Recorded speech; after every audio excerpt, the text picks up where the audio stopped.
ดีพ่อแม่พี่น้องที่เคารพทุกท่านเนาะวันนี้พบกับน้องน้ำสาวลาวกับเก่าเนาะวันนี้น้องน้ำสาวลาวก็สิมาเล่าสู่ฟังว่าตอนอยู่บ้านสาวลาวเฮ็ดหยังแหน่เนาะตอนอยู่บ้านสาวลาวกะน้องน้ำก็สิอาชีพของน้องน้ำก็คือตัดฟืนเผาถ่านเนาะบ่ได้ไปเฮ็ดเวียกเฮ็ดงานอยู่ไสเนาะยังน้อยแน่ว่าซั่นซะบ่ทันจักไปเฮ็ดเวียกเฮ็ดงานอยู่ไสอะน้องสาวลาวตื่นแต่เช้ามากะสิมีอายแล้วก็สิมีเอื้อยแล้วก็มีเมียของอายเนาะกะไปหาตัดฟืนเนาะเพราะว่าครอบครัวข่อยก็บ่ค่อยมีปานใดเนาะถ้าเฮาบ่เฮ็ดเฮาก็บ่ได้กินเนาะนอกจากนั้นเขาก็ไปเนาะตื่นเช้ามาเขาก็สิไปหาตัดรถไถรถอิหยังเขาก็บ่มีเนาะมีแค่เดือยมืออันนึงเนาะกับโหลอันนึงเนาะก็ไปกับอายก็ไปตัดมากะเมื่อยร้ายเนาะกะหลังจากที่ตัดแล้วก็แก่มาเนาะอายกับเอื้อยเนาะก็สิเป็นคนอยู่ข้างหลังเนาะข่อยกับเมียของอายเนาะกับอันพี่สะใภ้เนาะก็สิดึงอยู่ข้างหน้าเนาะดึงมาแก่มามื้อนึงก็สิตัดอยู่สิแก่อยู่2เที่ยวเนาะก็แก่มาเผาถ่านเนาะหลังจากที่มาเข้าเตาอีทั้งเรียบร้อยแล้วก็เผาเนาะแล้วก็จูดเนาะจูดแบบหลังจากนั้นแล้วก็มาจุกเนาะมาใส่กระสอบเอาไปขายเนาะก็มาหายใส่กระสอบเนาะใส่กระสอบก็สิไหลอยู่ประมาณ4-50สอบ4-50เป้าเนาะก็หลังจากนั้นก็เอาไปขายเนาะไปขายก็สิมีข่อยแล้วก็มีเอื้อยแล้วก็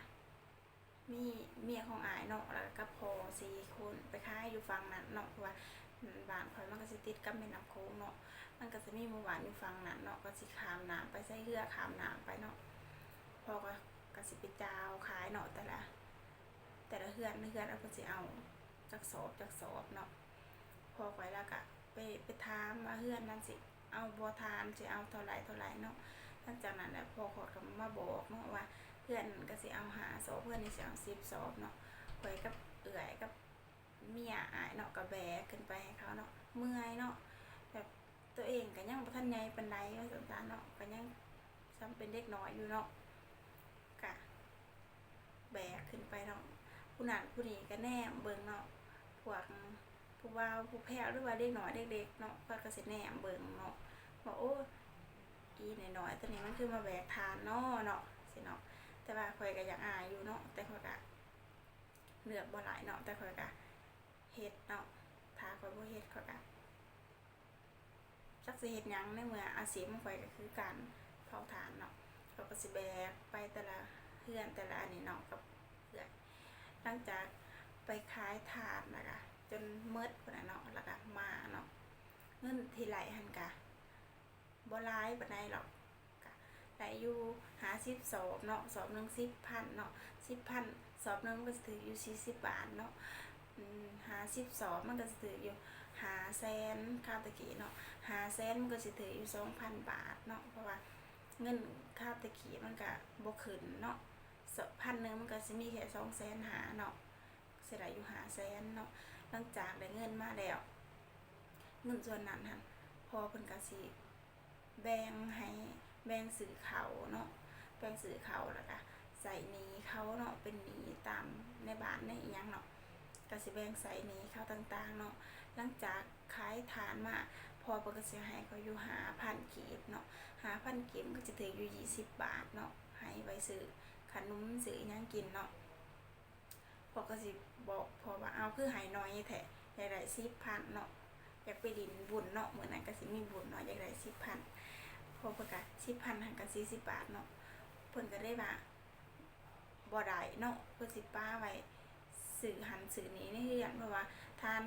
เงินส่วนนี้ขายมาก็ต้องแบ่งใส่เนาะซ้ำได้จกทานตัวใหม่ได้ขายเนาะก็ต้องทยอยใส่เพิ่นก็ว่าสิเนาะเพิ่นก็บ่เอาเนาะเพิ่นบ่ให้สำนั้นก็เอาเนาะเฮาก็บ่มีเนาะหลังจากที่ไปขายซื้อข้าวเรียบร้อยใส่ในเสร็จสิ้นเนาะกับไปอีกเนาะไปหาตัดฟืนซ่อนไว้เนาะเพื่อเผาต่อเนาะอาชีพของข่อยก็บ่มีอีหยังมีแต่ตัดฟืนแล้วก็เผาถ่านเนาะบ่ค่อยได้ไปไสน้ำหมู่บ่ค่อยได้ไปดินบ่ค่อยได้ไปไสเนาะก็พ พ่อข่อยก็สิบอกข่อยตลอดเนาะว่าเฮาเป็นคนทุกข์เนาะเป็นคนบ่ค่อยมีเนาะถ้าเฮาบ่หาเฮาก็บ่ได้กินเนาะข่อยก็ยังบ่ทันได้ไปจักหาเงินอยู่ทางไรเนาะก็ยัง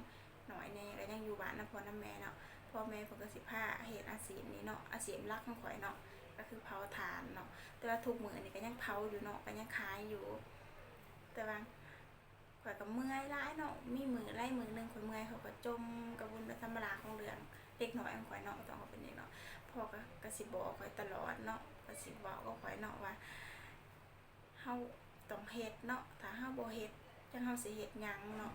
อยู่บ้านเมืองมันก็บ่ค่อยมีงานเนาะบ่ค่อยมีอาชีพอื่นหานอกจากเผาถ่านขายเนาะก็ในบ้านก็หลายๆคนเนาะเพิ่นเผาถ่านขายก็พอได้กินเนาะพอได้มีไหลเงินมาก็พอได้ใส่หนี้ใส่สินพอได้ซื้อข้าวซื้อน้ำเนาะอาชีพของข่อยเนาะก็เอาเป็นว่าคลิปนี้ก็มีเพียงส่ำนี้เนาะถ้ามักก็อย่าลืมกดไลค์กดติดตามให้น้องน้ำนี่เด้อกดไลค์ติดตามให้แน่บาย